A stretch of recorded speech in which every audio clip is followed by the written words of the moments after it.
Okay. Good afternoon, everyone. Today it's like the day to present entrepreneurial opportunities in processing and value addition of horticulture crops. I'm Dr. Rashmi HB from College of Horticulture, Mysuru, University of Horticulture Sciences, Bagalkot. So today we will be talking about what is our status, present status, as well as where we stand, and then what can be done best to go for. Starting for the scenario, like the population is growing with the changed dietary needs, which need more nutritious food for healthcare, as well as the consumer demand wise, it's more of healthy food. But when we come from the agriculture backup, land and water is declining. There is a climate change as a challenge.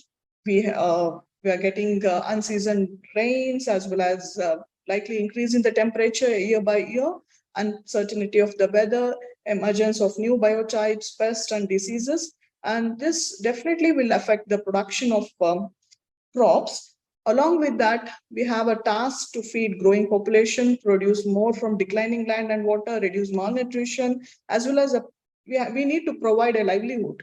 At the same time, manage biotic and diabetic stress, and then uncertain weather. So we should ensure food, nutrition, fuel, fiber is to the maximum for the people we have to feed on. So there are many options like diversification and optimum utilization of the resources, knowledge-based enterprise, then creation of knowledge-wise technology-based and farmer-centric size-led development. So the best option is horticulture-wise, and the best is the one. So with that, United Nations of International Year of Fruits and Vegetables was announced on 2021. This was done to draw public attention to the key role of fruit and vegetable in human nutrition and food security and health. At the same time, this year it has been declared as International Year of Millets. So 2023 is the millets one, but to concentrate on fruits and vegetables, we all know it's a good source of dietary fiber, vitamins, minerals, and beneficiary phytochemicals, phenolic compounds, carotenoids, and lot many bioactive compounds, which is most essential for human good health. FAO and WHO recommends minimum 400 grams of fruit and vegetable per day to prevent chronic diseases. It might be metabolic problems also, cancer, diabetes, heart diseases, and obesity, as well as we need to look at on the micronutrient deficiencies also. So India is known as fruit and vegetable basket for the world. We provide or we grow. We are the largest producer in the world after China. We fruit and vegetable constituents a major part of the world's economy as well as raw material for many industries. There comes our entrepreneurial opportunity. So as a producer of horticulture crops, we contribute about 18 to 20% of the gross value of India's agriculture output. India is the largest producer of mango, banana, and then lime, as well as we produce 41% of world mango, 23% of banana, 24% of cashew nut, and almost accounts to 12% of world food production. With this much scope here, export, coming to the export market, we are the major exporter of fresh fruit and vegetables like mango, grapes, apple, onion, potato, green vegetables, okra, bitter gourd, and green chilies, and lack tons of processed products. We export mango pulp, juice, concentrates, dried and processed vegetables, pickle and chutneys, alcoholic and non-alcoholic beverages. With this, we have a lot of scope. So here comes the importance of post-harvest technology. The first and foremost thing, we have to minimize the post-harvest loss, because you all know fruits and vegetables are perishable. They have a metabolic activity inside them. They will be respiring, they will be transpiring, and there will be ripening changes happening to them. We have to take care of the harvested produce, as well as we can go for value addition and nutritional improvement, food and financial security for the people, especially in the rural areas who are dependent on horticulture, and then employment generation, increase the export potential of fresh and processed fruits and vegetables.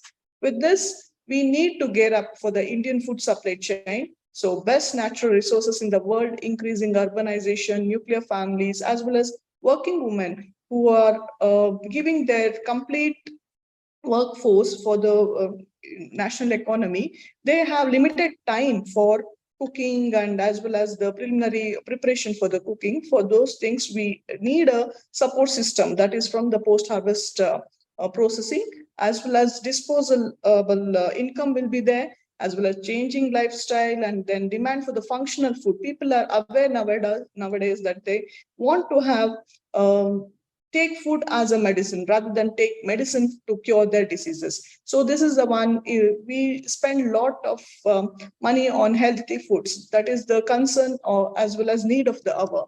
With this, but our processing is very low. We fruits and vegetable processing is, it accounts to 2.20%, whereas milk is 35%, meat is 21%, poultry is 6%.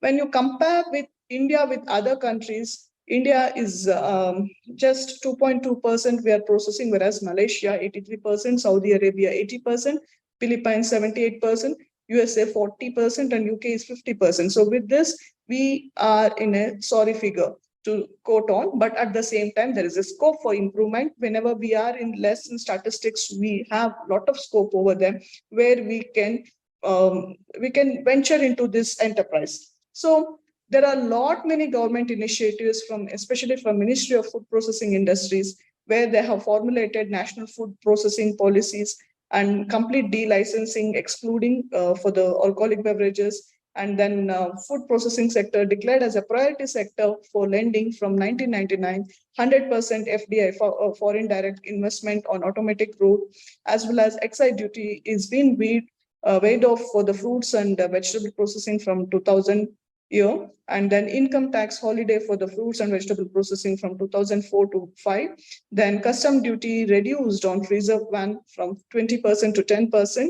Then we have lot many enactment of food safety and the standards act, means they're keeping a regulation for that. FSSAI has come into functioning, which includes to all the acts and rules pertaining to food, such as fruit product order, prevention of food adulteration, FSSAI, all those things have come into action. So with this, we need to control the post-harvest loss, almost 18 to 20% of loss happening in fruits and vegetables. So we need to inhibit the respiration rate or reduce it and ethylene action. So with this, we can manipulate the metabolism of the harvested product. We can play over here. Either you can extend the shelf life or you can ripen it further if we know the physiology of the fruits and vegetables. So we have lot many sub-disciplines in post-harvest management. That is, it might be, means I'm talking about all the sub-disciplines in where we have an entrepreneur scope over here.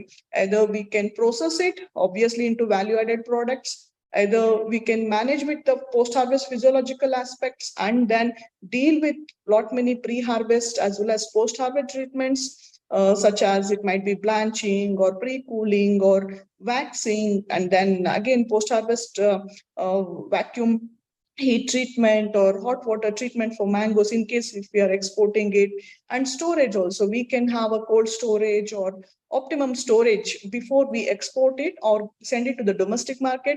Packaging, we can go for different types of packaging materials and then pack it. As a unit operation, we can function in this field and we can be pioneer in packaging and then sending it for the, means taking it from the farmers, we can work as a chain link. Okay, then waste management also. In that, again, lot many bioactive compounds can be extracted from the waste generated from processing, and at the same time, dyes production, all those things we can get into, and then fermentation. Then, or else, just we can open up a food safety wing and then work on all the processing labs where we can be efficient over there, as well as quality assurance. So consumers, then post-harvest technology is a center part. It connects consumers and fruit and vegetable growers. So we have a forward and backward linkage where product flows from fruit and vegetable growers to consumers, whereas feedback and monetary returns from consumers to producers. So with this is a supply chain management in fruits and vegetables. So I'm showing you this photograph to show that in each unit operation, we have a scope to work on, or take up an enterprise over here. So starting from harvesting, it might be mechanical or manual harvesting, then dumping it to the washing yard, and then drying and brushing. Certain sensitive fruits like kiwi and all, we can't wash it, we have to brush them off.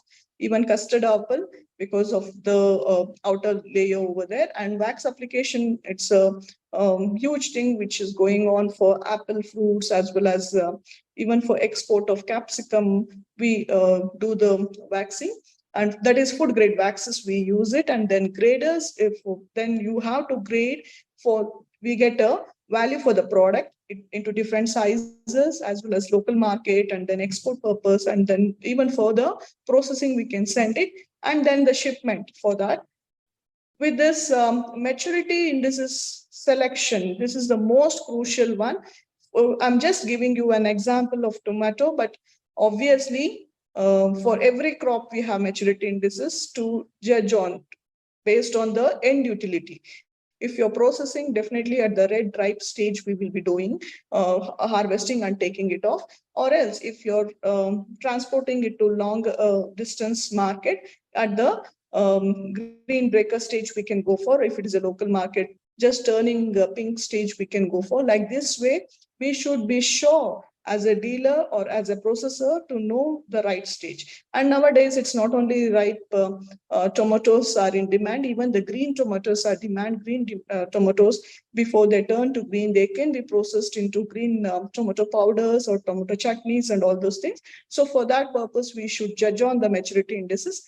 Even gherkins also, smallest gherkins yield best value in the export market.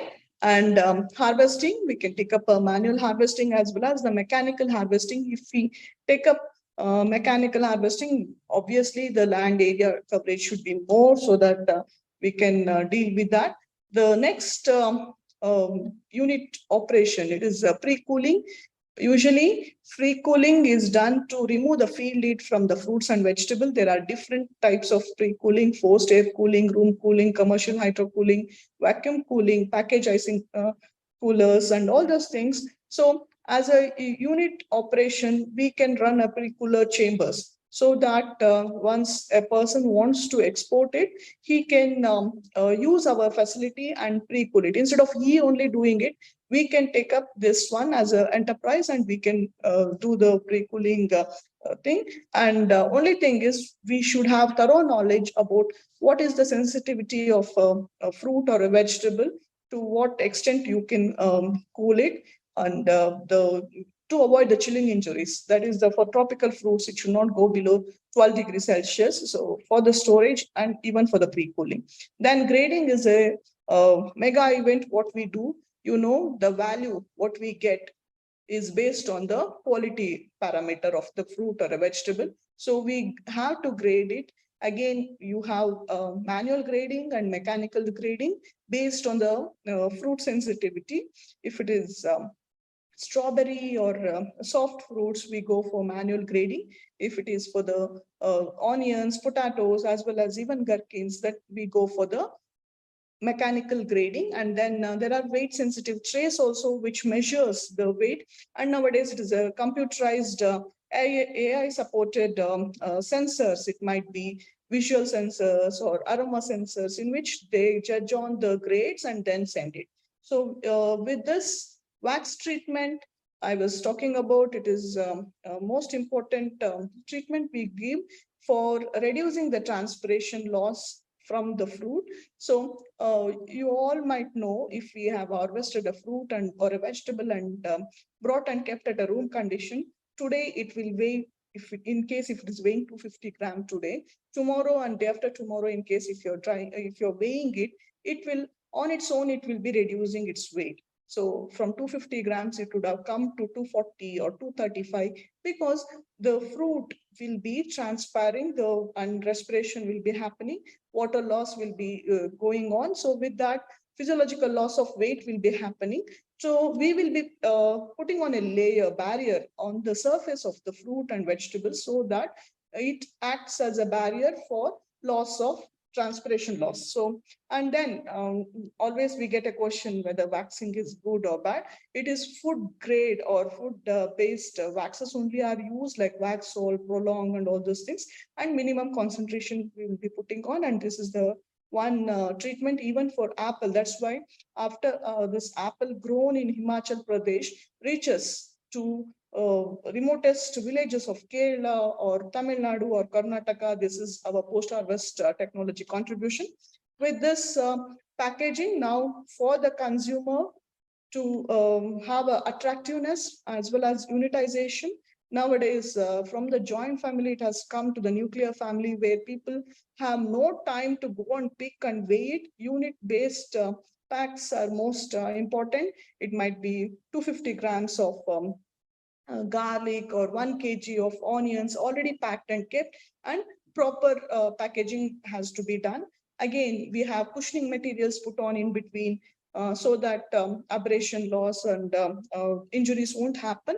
So with this punnet packing as well as smart packs and all those things are available. This is also an enterprise where on its own we can deal with and then start a business over here where we can just procure the material, clean it, grade it, pack it, and then give it to the market. So with this as a intervening business it is. So then we have one more big challenging support system where we can go for scientific ripening methods. So you all know, like it is, there is a demand certain time during, especially during festivals, it might be Varma Lakshmi Puja or Deepavali or such time, there's a huge demand for fruits and vegetables. So what happens, though the inflow of the product will be same, but you can induce ripening. So how do you induce ripening?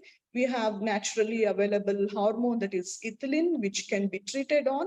And there are ethylene cylinders which can be put on, or else the ethylene sprays will be available, or such things that, but only thing is we should be sure this is scientifically done. Otherwise, in local market, you all know previously calcium carbide they used to use, which is banned and it is carcinogenic. That one has should not be encouraged. But with ethylene treatments, this is even Hopcoms is running this ripening chambers in Mysuru. Like everyday requirement of banana is 4 tons per day. So what they do is they procure the green matured stage of fruits and then induce ripening, and then they give it to the market. The most important thing we should understand here is ripening induction should happen to the right stage maturity of the crop. So probably you would have observed mangoes coming to the market earlier than the season. That is in February only you would have seen. Usually our market is from March, April, but you can see that it would have come in February. So we will be surprised to see mangoes then, but that is a forcefully induced ripening, and they would have taken immature fruits. That's why the taste would have not come. So right stage maturity, picking it up and inducing the ripening and then sending it. So this is one of the option. And if the market value is high, you can induce ripening. In case if you don't have market value or the price has come down, we have to store it. We have to store it either for the waiting period, or else for the transportation to the other places, or else for the we can store it for export purpose also. So like that way, there are many types of storage. That is, it might be controlled atmosphere storage, modified atmosphere storage, cold storage, all these things. This storage business or enterprise opportunity is huge. So all farmers can't afford just on their own, but as a community basis or FPO basis, if they're taking it up, it's good. But as a intervenor enterprise, we can take it up and then we can store them. So with this, I'm going further for the next part of our subject, that is processing and value addition. So if I ask you a question, if in case, if you take up one single crop, what is its utility? So obviously you will tell it's a fresh fruit is the most preferred one, but it's a seasonal fruit. You have to go for the processing. You want it for the other rest of the year, and you want to give it to other places where they don't grow. So you have to do the processing. So minimum one crop, if you take up, you can process them into almost 30 to 40 different value added products. So with that, I'll give you examples. I'll just browse through certain examples of fruits and vegetables, like coming from coconut. Coconut flour is most prominent one. This is the one where it is exported more. And then coconut lemonade as a beverage, and nata de cocoa production. This is the one in Philippines. It is the most preferred one, where they take up the coconut water and then they induce the fermentation, bacterial fermentation, and they gel type of thing will happen. This is popularized now. And then we can make a powders of that desiccated coconut powder in Tumkur area and all. You can see the startups where they have already processing it. And then coconut chips, which is the one which is most preferred one as a snack item, as well as we can use it in our curries and this one. And then snowball coconut. This is like the tender coconut will be nicely sharpened, and then they will be taken for the consumption. And even the burnt coconut also are the preferred one. Then our traditional food items or the processed products are gaining importance. Means to say, a lot of export. We are getting orders for the traditional food items. It might be coconut chutney or a pickle or chutney powders and all those things. Even coconut vinegar can be done, as well as coming to the next product, moving on, ginger products. It is like ginger candies, because you all know it's the best remedy for the cough or for cold. So alternative for any medicine. And then ginger candies, crunches. Then they even they use it for the cookies. So that even the jellies, these are the ones, confectionaries, which are more preferred by the kids. And then pickle, sauce, ginger paste, most popular product, as well as ginger drinks, which we have. It might be ginger beer or syrup or ginger ale. That is also a fermented one. Ginger ale is the one which has lot of market. And then essential oil extractions. Jam is the most traditional one, as well as most preferred one. Mango jam, as well as the mixed fruit jam are the ones. Mango preserves that we will be cutting into slices and then dehydrating it with the sugar. This one, osmotic dehydration also we can do. Canning is the most popular one, where we cut the fruit pieces and then put them into sugar syrup. If it is fruits, if it is vegetables, put them into brine solution, that is a salt solution of 2 to 3% concentration. Then wines, not only grape wines, even all the prefixed fruit wines are most popular nowadays. People prefer fruit wines over other drinks. So because they are nutritionally rich, they are tasty, and they are healthy also. So amchur powder is the most popular cooking thing, especially in North India, we use this. So when in South India, when we compare, we take up tamarind for the cooking, but this mango amchur powder is most popular one. Dehydrated slices of mango can be turned into powder, especially in any orchard. You can find very sour mangoes, which people don't prefer to even do the pickles, because it's very sour. And but such fruits are preferred for this amchur powder preparation. And most popular in papaya, that is papaya tutti frutti, which is done by raw papaya. So in raw papaya, you can harvest it and then boil it, give a boil, and then blanch it and put on colors and dehydrate it. So we have different tutti fruttis, colored fruities. We use it for sweets like dil pasand, or else in ice creams and all.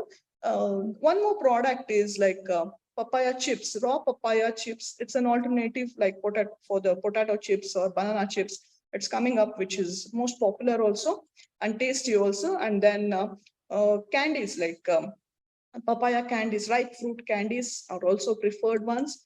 A very easy method to prepare it.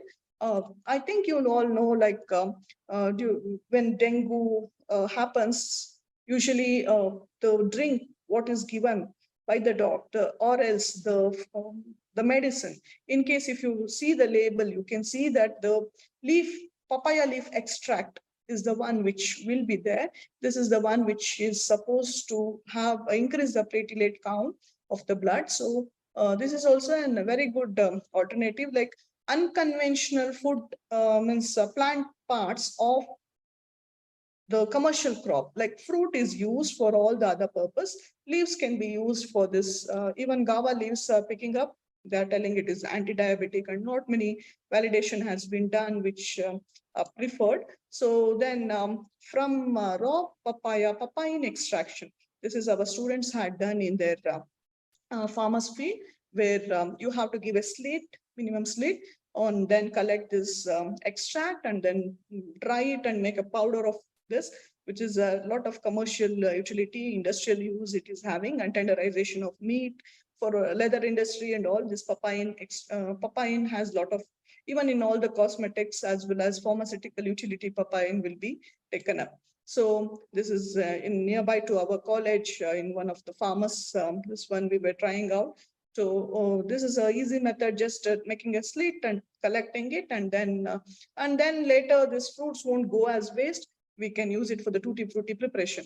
So with this, even dehydrated apple rings, broccoli, mangoes, and all those things can be done.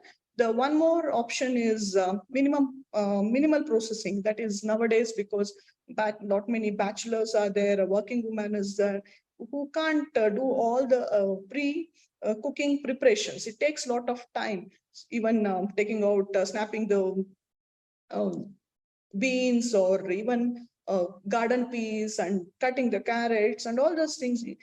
This is fine, but in case if you want to consume jackfruit, it is difficult to cut also. And jackfruit as a ripe fruit, or else a raw fruit or a breadfruit, what you call it, that one which you want to consume it or cook it. So that is a major work part for a cooking person. For them, it's a support system, minimal processing. And I think in all the malls, it has taken its shelf to cater to the needs of the consumer. So with that, again, processing stability of vegetables, in case if you want to look for the phenolic compounds, if you want to do for one of the research, what we could quote is like with steaming, vacuum treatment, blanching, sonication, pasteurization, freezing, fermentation, germination, and extrusion. With all these things, there was reported increase in the phenolic acids, whereas soaking overnight, there was no change. Whereas peeling and conventional cooking methods, there was a slight decrease in the phenolic acid availability. With this, let me introduce you just for the last 5 minutes. Like we have a 4 years professional course in horticulture, which is taken up in our college. And after PUC, then we have an entrepreneurship development course module, which runs in the 7th semester of their course. 6 months they work on in the labs, so that they get complete idea of what is enterprise, how to do the business. In our lab, they are doing the products as well as selling it out. We have taken FSSI registration, and we have branded it as NutriFresh, and then we will be selling it off with all the minimum facility available. They do a lot many products like wines, fruit jams, then fruit candies, then fruit squashes, all different this one, and papaya leaf powder, what I was quoting on. So it had a lot of utility. Then many innovative products also they keep trying out. So we have banana pseudostem candies done, as well as banana baby foods, as well as fortified chickpeas. So just to induce a idea into that, as well as mixed vegetable and pulses chutney powder, because in market we have only dal powders, as well as this one vegetables we wanted to introduce. So 10 to 12 different types of vegetables we will dehydrate and make it into powder and put on into the chutney. These are the ideas what we have come up with, and we are doing a business for 6 months to run this one. and lot many sales promotion also they are supposed to do. They have to process, and processing is one part and sales is different part. Like if they go and interact with the consumer, how difficult it is to sell, that is also a learning experience.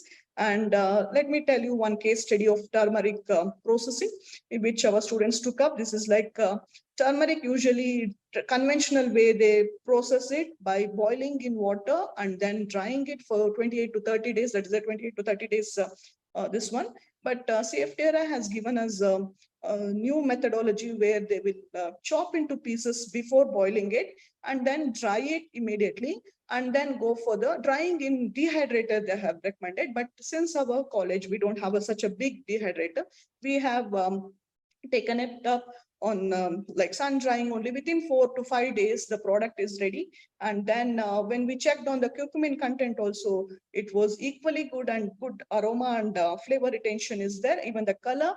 So with this they process, this batch of students, they process 1 ton of turmeric, fresh turmeric, and they have sold almost 200 kgs of dry one. So even cashew nuts are harvested, apples are thrown. So these apples, we process them into cashew apple wine, which it's not Fenny. Fenny is a distilled one. This is just the fermentation, and almost 50 liters of the one, which was sold out within 2-3 months. This is highly nutritious and a variant in a consumer, this one. So with this, we students will do lot many sales promotions, and then in all the exhibitions, and they do. And a few of the passed out students also from our college, they are taking up their own enterprise. Like one of the student who have come out with different flavored cashew nut. It is available online. What they do is even the chocolate flavored cashew nuts and green as well as whatever it is available. With that, again, pineapple flavored and all those things. So with this, let me conclude. Fruit and vegetable sector in India is a fast growing sector. It presents a huge opportunity to the stakeholders and entrepreneurs through setting up a cold chain infrastructure and food processing units. So with this, let me thank you for your patient listening.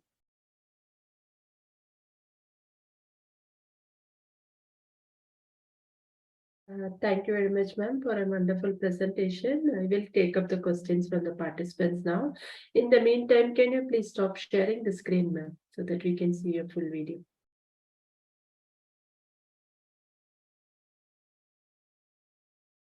Yes, ma'am. Thank you. The first question is, what are the current trends and consumer preferences for processed horticultural products? Basically, we are into this not only academic and teaching, we are with into market also. Since I told you in this business model, we are doing the business as well as when we go out and we sell our products. Most preferred is, the first thing is they come for herbal powders, like it might be moringa leaf powder. I didn't mention it in my presentation. Moringa leaf powder or else curry leaf powders, or because they want to consume it, and at the same time ginger dehydrated ones, and then all this type of demand. Like majority consumers are health conscious, and then again even for they want an alternative for our sugar.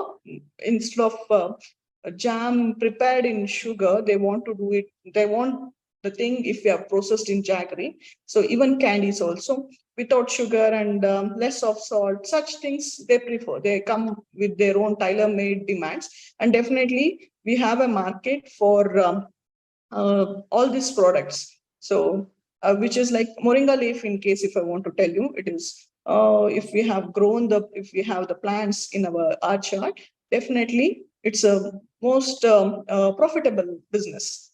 So just we have to pick it up, and then we have to dry it in a hygienic way, and then we have to make it a powder and then sell it. So even certain things like people are now, consumers are too much conscious of their health. They want something good. They don't want something which is already in the table. So they want it innovative way. So chickpeas are preferred. People prefer chickpeas over Cadbury's. So they go for chickpeas is jaggery and groundnut. At the same time, if we added moringa leaf powder, if we added curry leaf powder or ginger, that one they pick it up. They have a lot of demand. And if we have naturally processed it like turmeric powder, we are not able to supply them. So that's how there is a lot of demand for like this type of products. Okay. Which horticultural crops have the highest demand for value-added products in the market? Horticulture crops, ma'am. Yeah. Like I told you, like turmeric, ginger, even fruits such as mango season. It's not all the time we consume it. Grapes also, especially if grapes, if you're doing wine and all, it has a lot of profit ratio. So that is all these crops have good demand, ma'am. Okay. Are there opportunities to collaborate with local farmers or establish our own supply network? Obviously, ma'am, we do. We have in our college, especially if they're asking the question to me, definitely we have already collaborated with many of the self-help group people, or else individually also. If they want to learn the things, whatever I've shown you, the products they want to learn, if they can come over to our lab, they can have 1 or 2 days of induction type of hands-on training, and then we will facilitate those things, and at the same time we will guide them what are the steps to be done, and how to means to start a business. They have to take a FSSA registration. If it is below 12 lakhs, it's the registration. Above 12 lakhs, it is license they have to take up. So then with that, even we will orient them how to do. So like that way, we already have many of the collaborations in Mysuru and away also through telephonic guidance they take up. Few will visit and take up the suggestions, as well as they get trained, because when our students go, they are the brand ambassadors, so they will popularize the products whatever they have done. If one exhibition is there, almost 60 to 70 products, different types of products they would have taken for sales. So any one of the what you call budding entrepreneur who wants to take up or do something like this way, it might be from farming community, or it might be a youth who has just graduated who wants to take up, he will definitely approach us. So, we will support them. And at the same time, this is our, what you call, experience of doing the work and giving them the suggestions also, not only technical know-how, even the marketing things, how it goes on, what are the challenges. We have enough of challenges in processing. It's not just the brighter side, we have to say. We have a darker side also when we are into market. Probably people in the business know this is it's difficult to convince people to buy it, and then the shelf life wise, and then we need a platform to sell, and we means if it is nearby locality only, we can't go up. We have to bring on a network. We have to give what you call commission, as well as we have to leave certain discount in our MRP. All these things, challenges. This is how our students are exposed, and they say how they would have collaborated to some supplier. He would have taken at a lesser rate, but they would have selling it at a higher rate in the market. That also we have to face. Such challenges are known. Those things also we can definitely pass on to the people who want to collaborate with us. Okay. What innovative processing techniques can be applied to extend the shelf life of horticultural crops? Ma'am, nowadays this is all minimum things what I have told you. Like now, the upcoming thing is non-thermal processing. Non-thermal processing can be taken up. Ultrasound processing can be taken up. This is the one where people don't prefer thermal processing. So high pressure processing, all such things are there. But again, even 3D printing is there on the fruit and vegetable with that pulp we can make out. So again, it's a cost effectiveness we have to work out, and then there are a lot many innovative technologies which we can get into. But again, BC ratio and all those things, when we look for, we have to weigh down what can be done. Okay. What measures can be taken to manage and mitigate potential supply chain disruptions?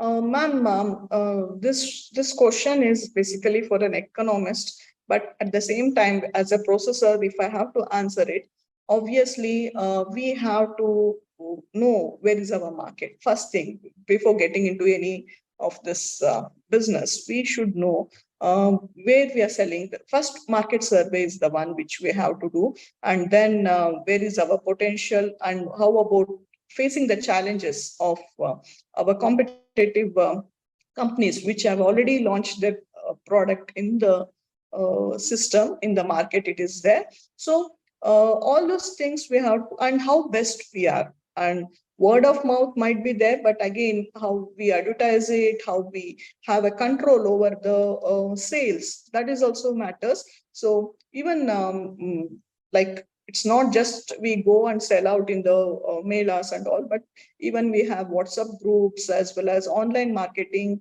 All those things have fetched us better returns. So we might not come face to face to the consumer, but we have an alternative, because during COVID time also our students have run the business. So COVID time, that is the time where we were not supposed to go out of our campus also.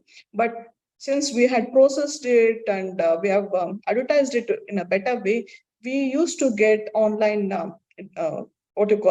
demand for the product. So to the supply chain, again, there is a different channels, what we call one-to-one, again, spoken, this one, and all these channels we have to channelize in such a way that we get a better market value for the product. Okay. Madam, what will be the approximate initial investments required to set up your processing facility and launch the products? Yeah, ma'am. So again, with my own experience, I have to tell from our lab setup. So it's a minimum investment thing what we can go off. So people nearby Mysuru, in case if they want to come and visit our lab, they will find nothing in a bigger way. It's just we have simplified forms of our processing. So, but only thing is, you can start investing based on initially, what we call it as in a lesser scale, so that once the business goes up, we can go for a higher scale. So minimum of 50,000 to 1 lakh is the one which you can start up. But at the same time, in case if you're going for a higher scale up, we can take the support from MOFPI, that is Ministry of Food Processing Industries. They give many subsidies on equipments, and if we write a project proposal to them, then you can scale up. It can go to higher thing also. So up to 20 lakhs, 30 lakhs also we can ask for this one. And it is a lending a priority area. It has been considered food processing. It's a sunrise industry, they say. So even banks will give us better loans. So with that also, we can, from starting from 5 lakhs, 10 lakhs, like that way, we can do that. So I have few of our small scale entrepreneurs. They are running it as a family business itself. Like it's just their close family members are running. So they do many mushroom products. And then at their, it's not commercially also, they haven't taken any commercial land or the place to set up this. So from the house, they are doing it. And since if it is networked with a good like markets, like organic shops will be there. So they have a network over there, which they sell it off on their own. So for them and all, they've started with 1 lakh or 2 lakhs. Okay. What regulatory approvals or certifications are required for processing and selling horticultural products? Ma'am, I told you this is FSSAI registration is a must. We can't sell the food without FSSAI number, they give us a 14-digit number. So we have to apply, we have to take a prior permission as well as pay the fees. Minimum fees will be for the registration, it is 500 rupees. And then that we have to mention what processing we are doing, and we have to mention which area we are coming under, and like food inspectors, this office we can online also it can be registered. So there, this is the most important. Without FSSA registration, we are not supposed to sell anything in open market. So just we are processing it at home scale level, and we are just giving to our relatives. That is, it's okay, but like from age-old practice, it is like pickles. They do certain fruit juice extractions, and they process it, or kokum juice, and all such things they do and do it. But when it commercially, if we are doing it in a smaller scale, also you have to get a FSSA registration. FSSA registration will take a minimum amount of 500 rupees. And in case if we are going for the wine, again, excise certificate, excise department certificate has to be like paying 1,000 rupees. Even Wine Board of Karnataka is encouraging lot many fruit wines to be done. So like that way we have to go for it, and then registration is a must. That I told you, right, ma'am, below 12 lakhs of business if you're doing, it is registration. About 12 lakhs, it is licensing. So licensing, again, it is you have to pay more for that. And means the turnover, in case if it is more than 12 lakhs per year, we have to take. And our lab, we are not doing more than 12 lakhs, so we are taken the registration. Thank you very much, ma'am. We have now completed the round of questions. On behalf of agricultureinformation.com, we like to thank Dr. Rashmi HB for the talk and for answering the questions. I'd like to also thank all the participants in the meeting. This meeting will now be closed. Thank you, ma'am. You're most welcome.